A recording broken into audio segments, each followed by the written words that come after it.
नमस्कार दोस्तों, क्या बीपीएससी सेकेंड मेरिट लिस्ट जारी कर सकती है? दोस्तों तो आप इस वीडियो में बने रहे, आपको पूरे सटीक जानकारी मिलेगा, क्योंकि यहाँ पे कोई गलत जानकारी आपको नहीं दिया जाएगा। ना ही आपका व्यूज पाने के लिए गलत गलत कटअप बताया जाएगा, ना ही आप देखिएगा। अब खेल शुरू हो चुका है, फिर से कटअप का खेल शुरू हो चुका हुआ है। आप देख रहे होंगे जब से सेकेंड मेरिट लिस्ट जारी होने का जब हल्ला हुआ है, तब से बहुत सारा यूट्यूबर जो कटअप के चक्कर में बताकर अपना व्यू बढ़ाते थे, वो फिर से शुरू कर दिए कि चलो एक बार फिर से मौका आ गया, फिर कटअप बताएंगे, फिर उल्लू बनाएंगे, फिर अपना व्यूज कमाएंगे, डॉलर बनाएंगे। जैसे मैं नौकरी तक या सरकारी तक मुझे याद नहीं कौन सा तक हो, लेकिन आपको इस वीडियो में मैं बताने वाला हूं कि वाकई में क्या बीपीएससी का सेकेंड मेरिट लिस्ट जारी होने वाला है। दोस्तों तो मैं बताता हूं, बीपीएससी का सेकेंड मेरिट लिस्ट जारी नहीं होगा तो नहीं होगा। लिख लीजिए किसी भी डायरी में। क्यों मैं बता रहा हूं, इसके पीछे भी कुछ रीजन होगा। दोस्तों देखिए, अगले फेज यानी बीपीएससी सेकेंड सेवेंथ का फेज जो है 2.0 का एग्जाम जो है, नोटिफिकेशन अक्टूबर यानी आपको इस महीना में आ जाना है लास्ट तक, या अगले महीना का शुरू में हो सकता है, यानी नवंबर का स्टार्टिंग में आपका नोटिफिकेशन आ जाएगा। एग्जाम की बात करें तो दिसंबर में आने वाला है। 70,000 की कुल वैकेंसी थी, जो कि अब बढ़ाकर 1,20,000 कर दी गई है। दोस्तों अब क्या होगा कि क्या 1,20,000 जो है क्या प्राइमरी है उसमें? तो नहीं है दोस्तों, प्राइमरी नहीं है। 6 to 8 से लेकर 12 तक के वैकेंसी उसमें है। अब क्या होगा, क्या प्राइमरी की आएगी या नहीं आएगी? आएगी दोस्तों। क्यों नहीं आएगी? क्योंकि आना है, जरूरी तय है। क्योंकि इस वाले जो रिजल्ट में है 42,000 केवल नॉन जो शिक्षक थे, जो टीचर ऑलरेडी पहले से थे, वो आपको इसमें क्वालिफाइंग हुए हैं। 42,000 की आपको देखिए, 72,000 में 42 आप घटा देंगे तो आपका कितना क्वालिफाइंग बच रहा है? आपका टोटली आपको मान के चलिए 30,000 आपका बच रहा है सीट। ठीक है, 42,000 तो ले लिया। कौन सा? जो ऑलरेडी टीचर थे वो 1 to 5 में चले गए। 30,000 में 15,000 से लेकर 20,000 तक ले यूपी वाले ले गए हैं। जो कहा जाता था 10%, नहीं, ऐसा कभी नहीं हो सकता है।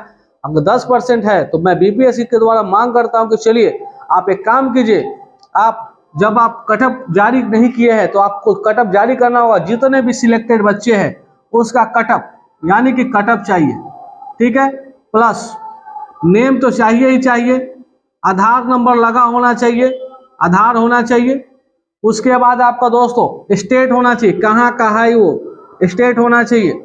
और नंबर कटअप तो हो ही गया। आपको इतना डिटेल मेंशन करके आपको क्या है कि फिर से सबमिट कीजिए। हम लोग को जानने का अधिकार है, हम लोग को पता होना चाहिए कि वाकई में क्या क्वेश्चन इतना जो हार्ड पूछा गया था, वाकई में क्वेश्चन हार्ड पूछने के बावजूद भी इतना लोग क्वालिफाई हुए, वो भी हाई मेरिट लिस्ट में। हम लोग को जानने का पूर्ण अधिकार है दोस्तों। तो हम लोग के द्वारा मांग किया जाए, ये तो होना ही है और जरूर लोगों को देना पड़ेगा। ये देने के लिए बाध्य भी कर दिया जाएगा। ऐसा भी बात नहीं है कि नहीं मिलेगा, मिलना है। क्योंकि दोस्तों लोकतांत्रिक राज्य है ना, लोकतांत्रिक राज्य में आप राजतांत्रिक का नीति आप लोग नहीं चला सकते हैं।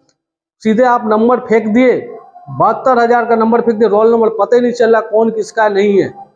ऐसा नहीं हो सकता। आप सीरियल वाइज, पेज वाइज, आपको नंबर वाइज आपको टोटली डिटेल देना होगा। नाम से लेकर क्रमांक से लेकर आपको स्टेट से लेकर आधार नंबर, प्लस उसके बाद सीटेट का जो है उसका भी नंबर चाहिए। क्योंकि सीटेट का भी क्वालिफाइंग नहीं हुआ है दोस्तों। कितने लोग का तो सीटेट क्वालिफाई नहीं हुआ, उसका भी मेरिट लिस्ट में नाम आ चुका हुआ है, और उनका भी ज्वाइनिंग के लिए कब होगा, उसके बाद वहां पर जब डीबी हो रहा है, डॉक्यूमेंट वेरिफिकेशन हो रहा है, उस समय छाट दिया जाएगा।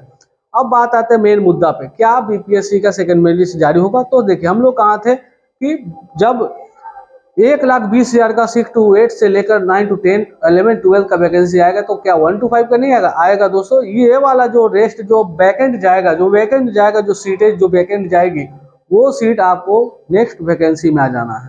क्योंकि अभी आपका कोई चांस नहीं बनना, क्योंकि 2 महीना में एग्जाम होने वाला है। 2 महीना के चलते सेकेंड मेरिट लिस्ट जारी नहीं करेगी। बहुत सारा गलतियां किया है आपको बीपीएससी ने। जब नव नियोजित शिक्षक को 42,000 शिक्षक जो पास हुए हैं, उनको जब विशेष दर्जा मिलने वाला था दिसंबर में एक एग्जाम देकर, तो इसमें इनका मेरिट में आपको नाम ही नहीं देना चाहिए, उनको साइड कर देना चाहिए। दूसरी बात, यहाँ पे जो 10% की बात किया गया था यूपी वाले के लिए, उनको भी साइड कर देना चाहिए। 10% ही होना चाहिए था, उससे ज़्यादा नहीं होना चाहिए। उसके बाद आपको जो सीटेट में नॉन क्वालिफाई है, उसको जो है सबमिट नहीं करना चाहिए था। चलिए मिलते हैं नेक्स्ट वीडियो में।